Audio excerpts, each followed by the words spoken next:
Thank you so much, and I'll request Dr. Altamash and Dr. Ameya to please stay back for 2 more minutes with us. And I always had a dream that I want to be a little bit taller, and now I've figured out a way to be taller than Dr. Nitin. I'll also request Dr. Arya Sharma sir to please join us back on stage for a panel discussion on a multidisciplinary approach to obesity. And for the panel, our other panelists are Dr. Maithili. Dr. Maithili is a senior endocrinologist and has been a sort of a mentor figure from Visakhapatnam for all of us, a leading endocrinologist from India. And the other, of course, Dr. Sandeep Julka really needs no introduction. He is one of the most eminent endocrinologists from Indore and is a fitness expert and enthusiast who keeps us on our toes. And maybe today also he has something up his sleeve. Then we have none other than Amchi Mumbai, Cheryl Salas. Cheryl, I think, has worked with almost all of us for both diabetes and nutrition management. And she has a very rich career and lots of awards coming and also to come in the future. And then, of course, my dear friend, Beena. Beena is another very leading endocrinologist, compassionate, empathic, and her approach to patient care is something I really admire. It's different, it's humane, and really, touches your heart. So with this, I think, disclaimer, and of course, we've got Dr. Arya on stage already with us, and we've heard a beautiful talk from him. A disclaimer, we are 3 Punjabis at the moment on stage. So Nitin, Punjabi who's moved to Vellore. I am from Punjab, and Dr. Sandeep has gone to Indore. But when 3 Punjabis come to, oh yes, Dr. Sharma is half Punjabi. But when 3 Punjabis come to Amchi, Mumbai, then Zingat has to happen. So can we have Zingat, please? Before we start an academic discussion, requesting everybody to please stand where you are, and Dr. Sandeep will take us through. So the WHO goal for 2030 is to reduce inactivity by 15%. So everybody get up, please.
Very, very well done.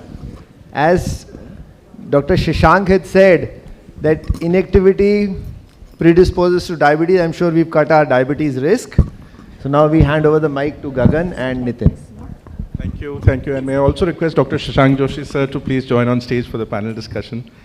And so we'll start with a couple of questions, and we'll request our panelists to keep it really brief, because we do stand between the dinner, which has already been spoken about quite a bit. And so we'll start with the first question, and my first question is to Cheryl. I think we spoke a lot about diet, how we eat less and move more has been the central dictum of managing obesity, but today we also talk about person-centric management of obesity. And if Cheryl could tell us, what is the role of specific macronutrient control, and how do comorbid conditions tell us which macronutrients need to be tailored and by how much? Thank you so much, Dr. Nitin, for that question. And I think all the renowned speakers have already spoken about it, that there is not one size that fits all. and we are in the era of personalized nutrition, and therefore actually, like you know what Dr. Shashank Joshi sir said, I think having a conversation with the person, spending time understanding their lifestyle, taking a detailed dietary recall, looking at their challenges. Physical activity is definitely a concern in our country. So, you know, talking about mindful eating and doing their biochemical parameters. You know, people just tell us, give us a diet plan, but I think we will not do that as a qualified person, because we would definitely want to see where they stand in terms of, you know, their sugars, the uric acid levels, if there's NAFLD or any other comorbid condition. And again, the macronutrient distribution would vary depending on which comorbid condition that they have, what is their dietary recall, and trying to find something which suits their current lifestyle, because at the end of it, like we all agree, it's not only weight loss, it's also about the regain of the lost weight. And we do not feel happy when we get a person back after 2-3 years who's gained more than what he has lost. So definitely looking at sustainable lifestyle changes and mindful eating. This becomes extremely important. Sleep management is, again, I think sleep in today's time is a big, area of concern that we're seeing, and definitely we know the kind of havoc that plays on the hormones, so definitely that.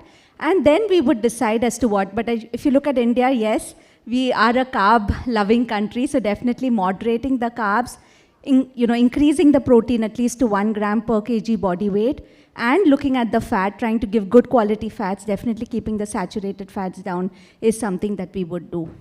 Yeah, I think that's very well put, that we have to have individualized plans. Absolutely. Dr. Arya, any comments to that question? I just wanted to comment on this. So in our clinic, we have 6 dietitians who see the patient. They basically see every patient. And we have gone, so in our minds, we have a distinction between trying to optimize the diet for health versus thinking about the diet as a way to lose weight. And what we have basically done in our clinic is we don't want our dietitians talking about weight loss. We don't want our dietitians talking about calories. We want to make sure that our patients are getting the most healthiest diet, and I could probably benefit from that counseling. So we no longer talk about, we're not sending our patients to our dietitian so the dietitian gets the patient to lose weight. No, I'm sending the patient to the dietitian so that the dietitian can optimize their diet for good health. And this is becoming more and more important, especially in the patients as we are reducing the caloric intake. See, when you eat 2,000 calories a day, you probably get everything you need. But if I put you on a medication or you have surgery and now you're eating 1,300 calories a day, now getting on an optimal diet gets more and more difficult. And so that is the role of the dietitian in our clinic. It's not there to help the patient manage their weight. Forget about the weight. Managing the patient's weight is my job. Making sure the patient is eating a healthy diet is the dietitian's job. Yeah, that's right. So I think moving on to Dr. Sandeep. So Dr. Sandeep, when we talk of physical activity, we have had patients coming in and saying कि हम तो इतना exercise करते हैं, no weight loss happens. So what are the benefits of physical activity in a weight loss program?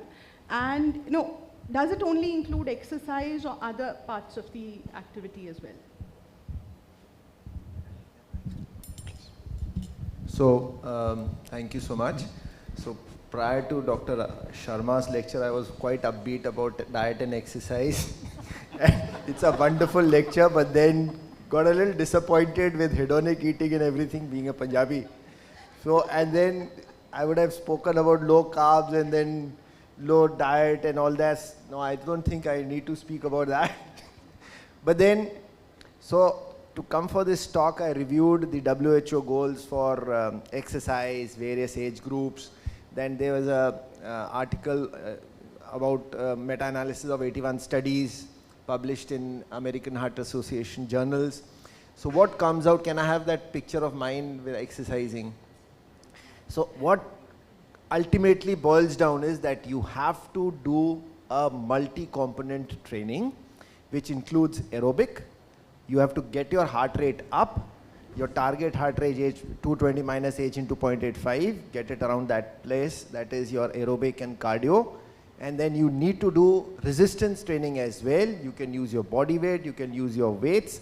If you combine the two, that is the best, whether it is your anthropometric parameters, which will improve your lipids, your blood pressure, your blood sugars. So you have to do both together. And then we can also add that when you improve your muscle strength, you also prevent falls when you're older, and falls and fracture in the hip leads to 30% mortality. So there's a lot of sense in that. So I think you need to do everything. So can I have that slide back? So what I do, I've been a sports person all through. I've not had a day where I've not exercised, whether it is cycling, running, whether it is playing lawn tennis. We recently won the IMA tournament in cricket. So do whatever you like. Household chores as well. Is there a question on that? No. So household chores should also be included. None of us do that actually, you know. Household chores. So what is exercise? It is structured physical activity. If somebody is doing jhadu pocha, which we all did in COVID, should be counted as physical activity, isn't it? So this is what it is. True, true. So how many calories do you reckon we just burnt in the last 2 minutes? That was dismal 50. and don't listen to Dr. Sharma again. He says it doesn't matter. So can I make one quick comment? Yeah. So I want to make a quick comment. So the same way that I was saying that in diet we have to say there's healthy nutrition, which is important for everybody, and then there's nutrition for weight loss, which I don't believe in, but the healthy nutrition for eating, I think all of us can benefit from that. But exercise is the same thing. So there you have to differentiate between exercise for physical fitness, to prevent sarcopenia, bone health, metabolism and all of that. That is for fitness. For weight loss, we have the randomized controlled trials showing it's actually almost not very effective. Where it is effective, I think, and we don't talk much about it, are the mental health benefits of exercise. It is your best stress relief, it goes against anxiety, it gives you a routine, and I think those are the things that I try to emphasize for my patients. The patients say when I'm regularly physically active, I feel much more relaxed, I feel my mood is much better, and so I can handle food much better, because I think it does, and that's the role of exercise. It's not about burning calories. I think that exercise is part of the calorie in equation and not part of the calorie out equation. I just need a minute. When did it dawn on you, sir, that exercise and diet doesn't matter? Auntie-jis who've been coming to our clinic for 20 years were telling all this to us previously. So 25, 30 years of research, it comes out it doesn't matter. So when did it dawn on you? I'm sure when I met you, I told you that I've been listening to your podcast for almost a decade or more. So when did it dawn on you? Yeah, I think it dawned on me gradually because, I say I've been doing obesity medicine for 30 years. I've not cured a single case of obesity. So this has to be deleted, not to be recorded. I've got a lot of patients who have done successful management, right? But I've not cured obesity. But I do think, I'm not saying it doesn't matter.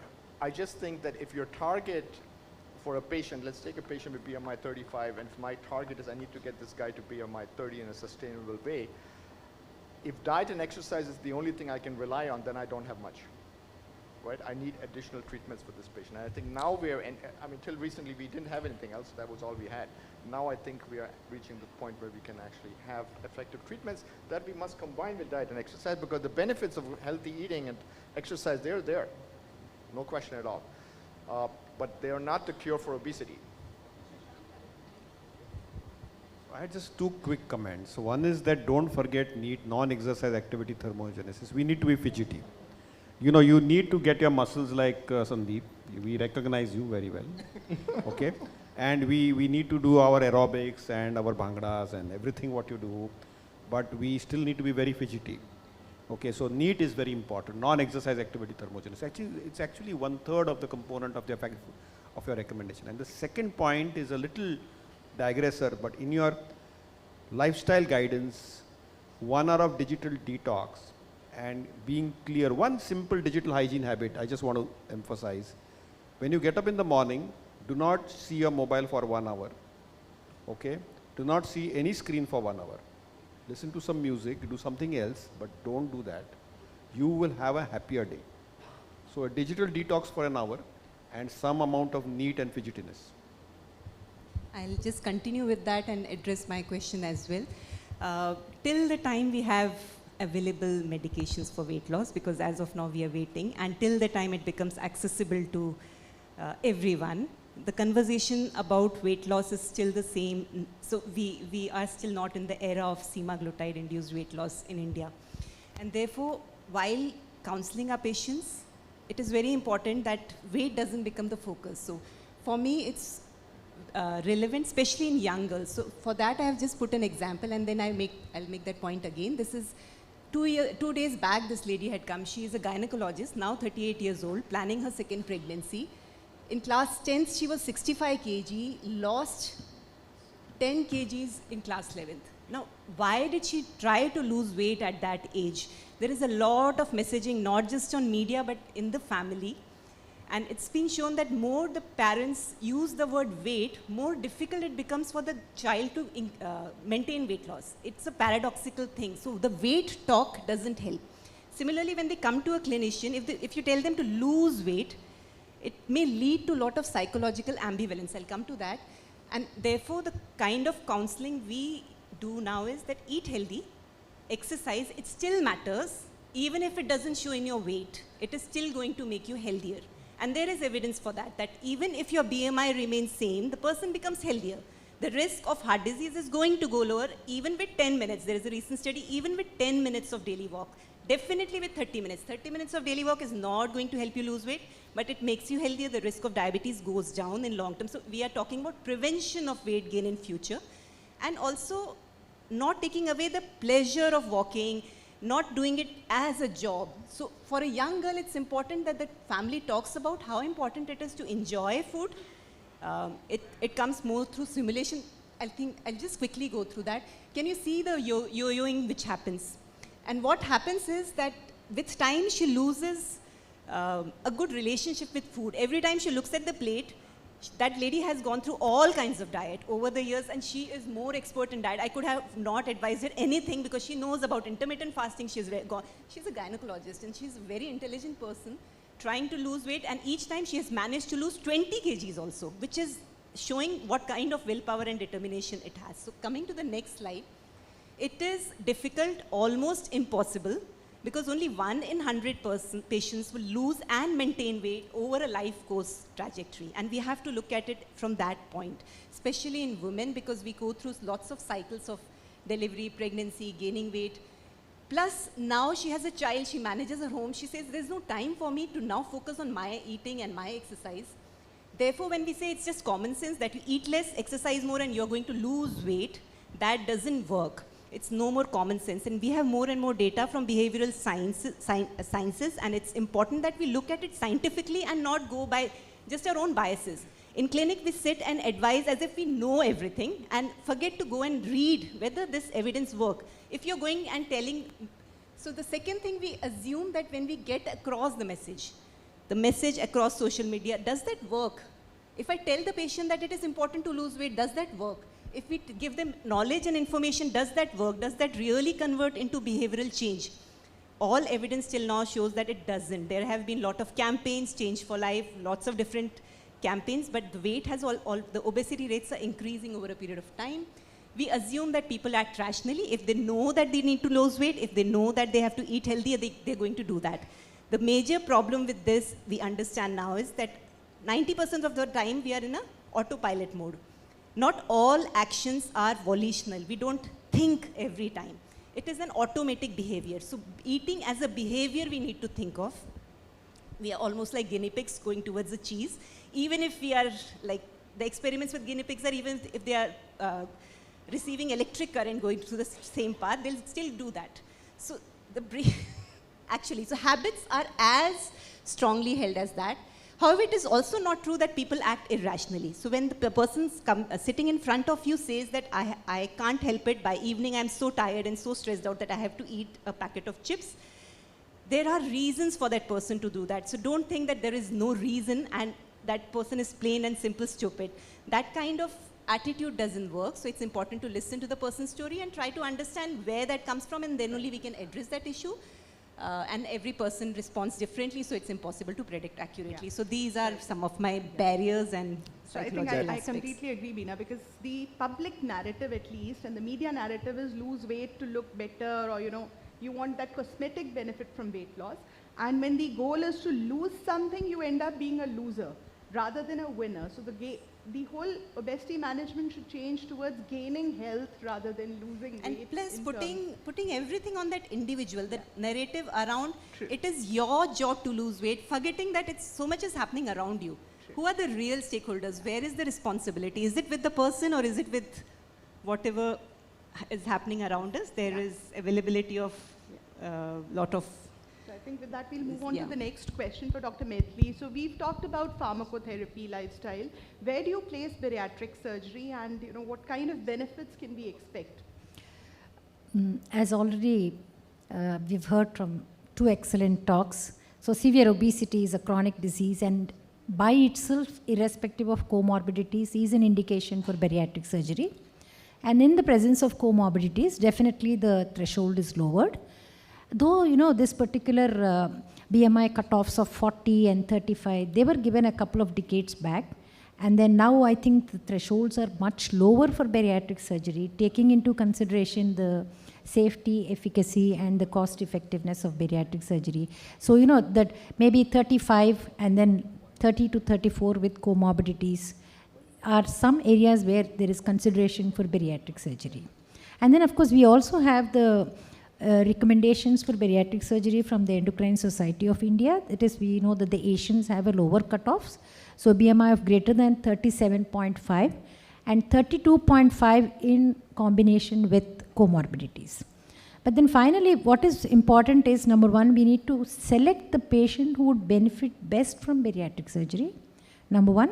And number two is to communicate effectively with the patient regarding the risks and benefits of bariatric surgery. Thank you, ma'am, for that answer. And I think going back to Cheryl again, and I think at any given point in time, we keep getting this question from our patients about diets, and it was alluded to in the previous talks as well. So how would you place the keto diet and the intermittent fasting in your practice? I think this is the new, it's like every second person comes to our clinic and wants to do the keto or the intermittent fasting. When we, in the earlier days, we used to say, no, it's not good, etc. But today we have a lot of evidence. And if it is, one is very important is selection of the right candidate. Second is close monitoring, doing the biochemical parameters.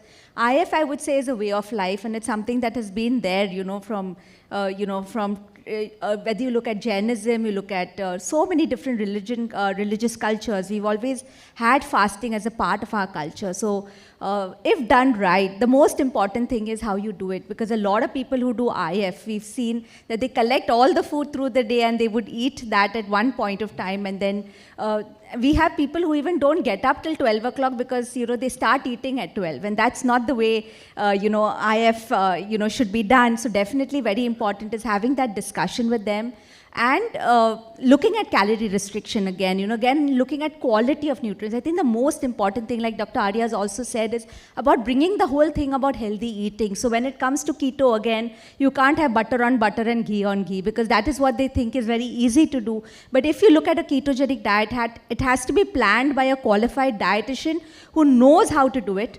And very important is calculations, right from the washout period to the initiation to the fine tuning to the maintenance, because this cannot be done for a long period of time. So again, putting them on a maintenance diet and ensuring that, they're doing it in the right way. So this is extremely important, and that is why it has to be done under close supervision of a team of a physician along with a qualified dietitian. Sustainability. Sustainability. In fact, IF, we've done a study, and we did a small pilot during COVID, and we did see the benefits of IF, but again, very important is that the healthy eating was emphasized with IF, and we saw some good results in terms of weight loss, and most importantly, as I think today we've all moved from weight to now looking at a healthy body composition, looking at inch loss, and just feeling good about yourself, feeling energetic. And very, very important is bringing back the joy of eating into people's lives. I think that is something that we really need to strive to achieve. Thank you. So I think there's another talk that often happens in relation to VLCDs, very low calorie diets. We don't have much experience in India. I think Cheryl would agree on that. Dr. Arya, what is your experience with VLCDs? Okay, so first of all, the terminology. So VLCDs are basically diets where you go below 900 calories. That is an extreme. So, like I said, the less your patient eats, the more difficult it gets to be a balanced diet. And so the reason that when you get down to below 1,000 calories, you have to actually start adding things. And then ultimately, when you get to 900, it becomes a formula diet. So it just becomes a liquid diet. These diets are pretty well balanced. The usual thing that's missing is fiber, but apart from fiber, they're quite well balanced. And the longest patient I've ever had on a VLCD has been for 3 years.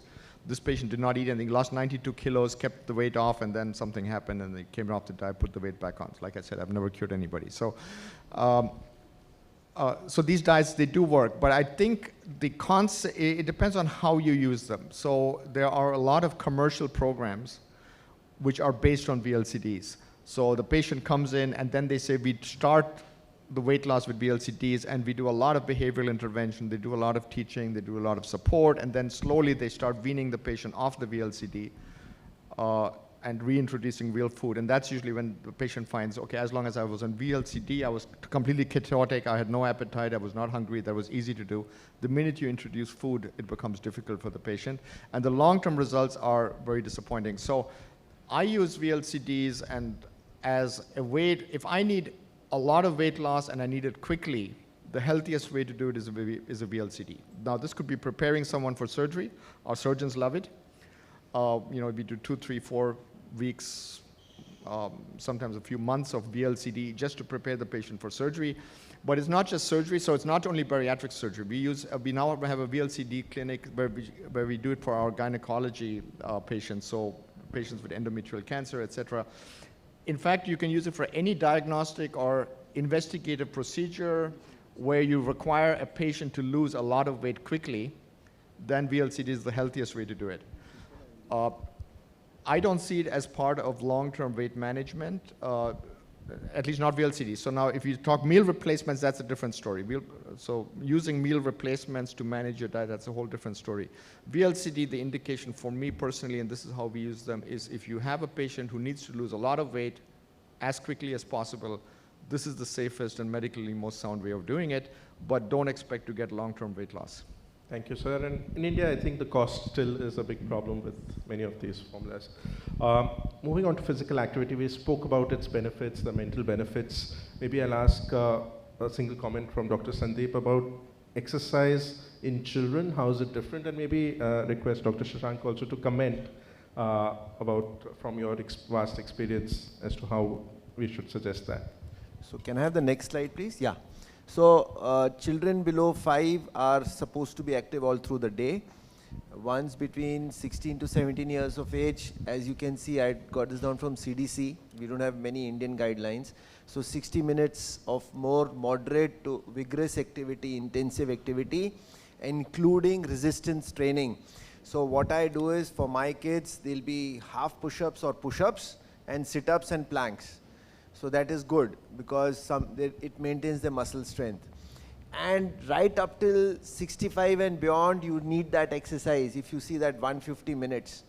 So it doesn't matter whether the patient, individual has arthritis, that is our next question, I'll take it in this, or obesity, hypoventilation syndrome, any comorbidity, again it stands 150 minutes of activity.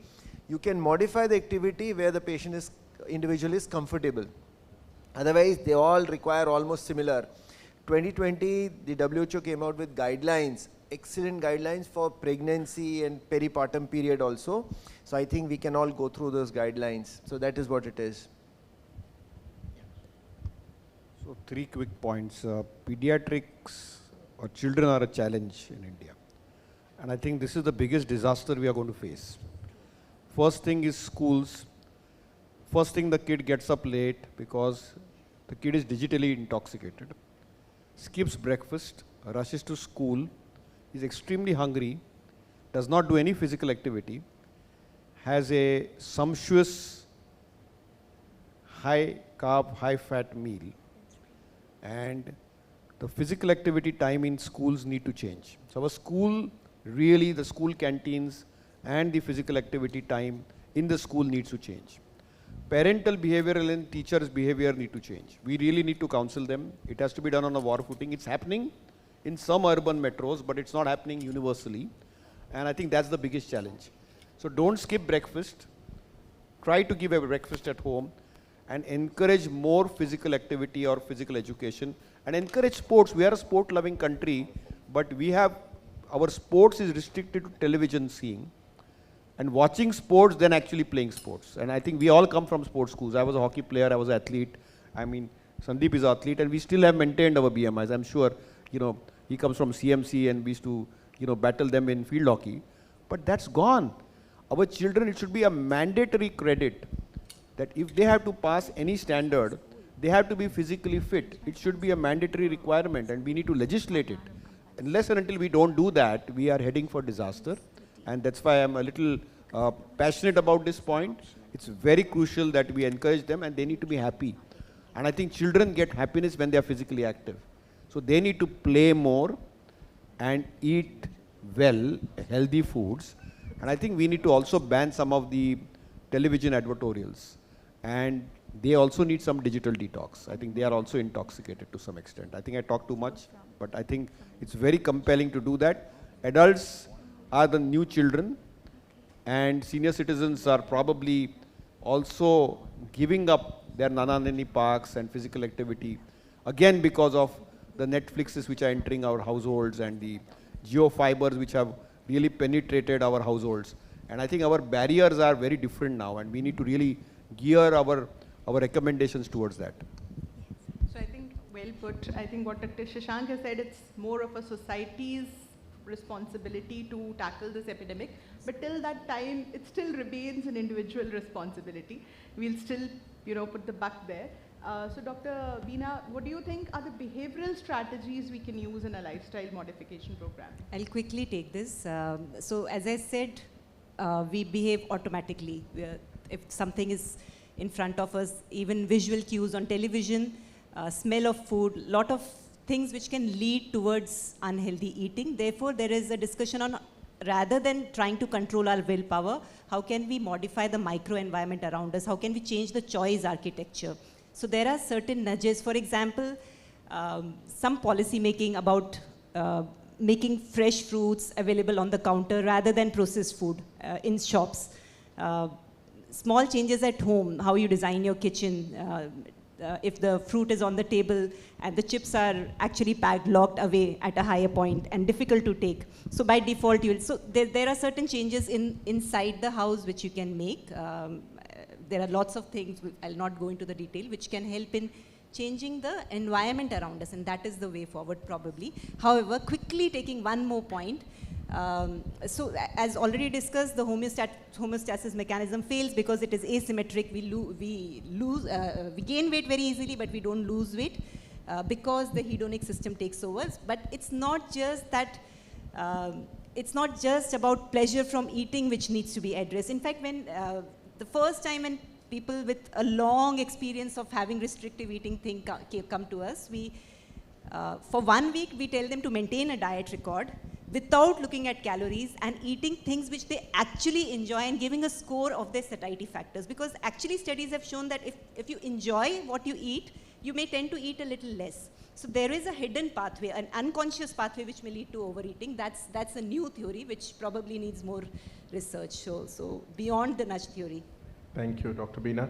And till the time we get all these wonderful drugs that Dr. Arya spoke about, I think bariatric surgery still remains the king of management of obesity so far. So, ma'am, if you could just highlight on few of the options that are available here in So the widely used options we have are the vertical sleeve and the bypass, the gastric bypass, which are commonly used.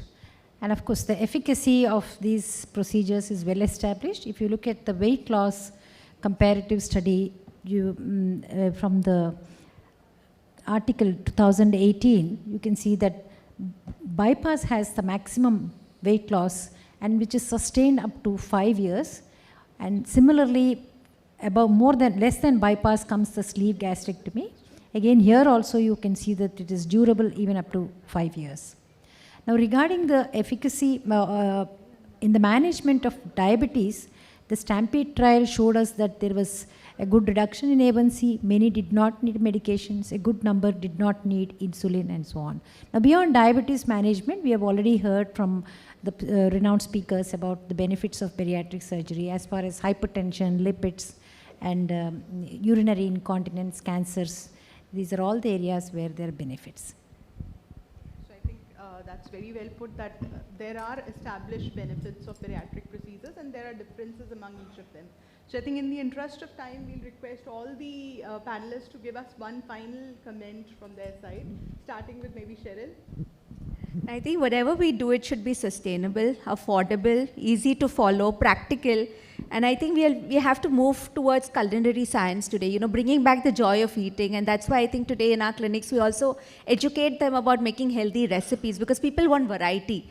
And people want to eat good food at the end of a long day. So definitely trying to make, sustainable behavioral changes. I think that is the most important thing, and we should all strive to achieve that. And sleep is another very important factor, which we should all maybe try and focus on, emphasize, especially with our kids today. Thank you.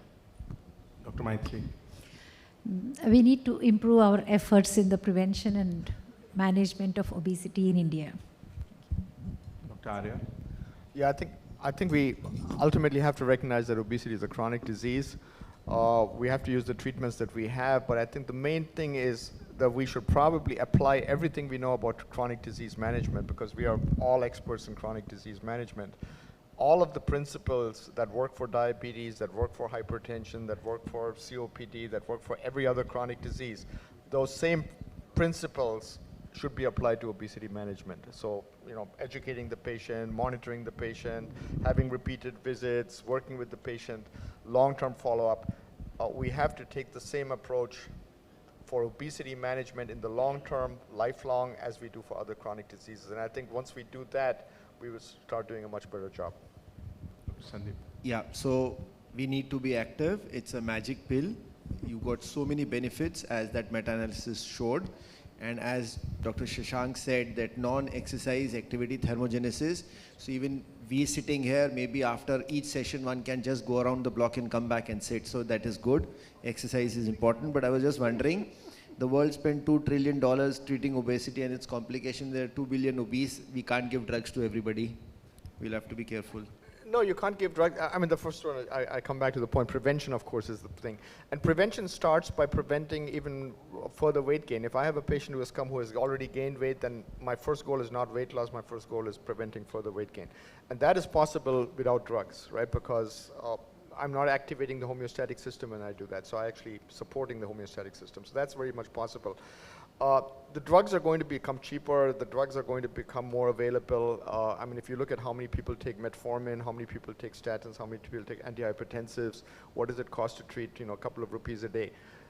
That's because these drugs are generic, they're well used, they're well documented, and there is no reason why we could not be treating millions and millions of people for obesity in the same way that we treat millions and millions of people for all kinds of other diseases. But of course, for that, the medications have to be accessible, they have to be cheap, they have to be safe, and we need a variety of them, because not everybody is going to respond to every medication. I would say that we understand now that obesity is a very complex disease. It's not a disease just of eating and exercising. The problem is located in many different systems, interdependent, interlinked, and probably the solutions would need to be as complicated and diverse, addressing all these issues separately. Final word. I think we are in personalized medicine, so every human being is to be personalized, and everybody's needs and asks are different. So I think it's important to recognize that we need to change our eating behavior. We need to move more for sure, build some muscle, have some rainbow in our food, have all the colors. We have done away with our habits to eat vegetables and fruits, particularly in our children. We need to get back that.